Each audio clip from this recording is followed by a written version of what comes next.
Tuli wano okuyigiriza abasawo waffe kuva mu Busoga.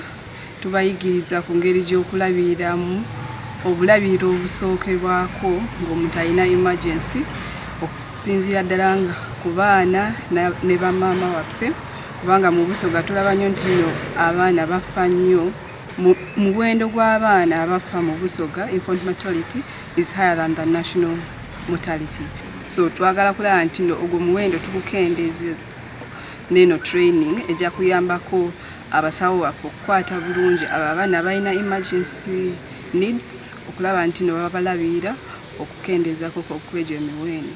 Training eno njiraba ng'egenda tugasa nnyo ng'abasawo kubanga bintu bingi bye tubanguseemu. Ebimu tubadde nga twabivaako ng'abasawo nga tetukyabikola, ebirala tubadde tetubimanyi, naye kati okusinza kusomesa okutuweereddwa tugenda kuba tubanguse nnyo era tugenda gasa nnyo ebifo byaffe ffenna buli wamu gye twavudde, abalwadde baffe bagenda kuyambibwa nnyo. Download the app on App Store or Google Play Store now. Vision Digital Experience, the future of media.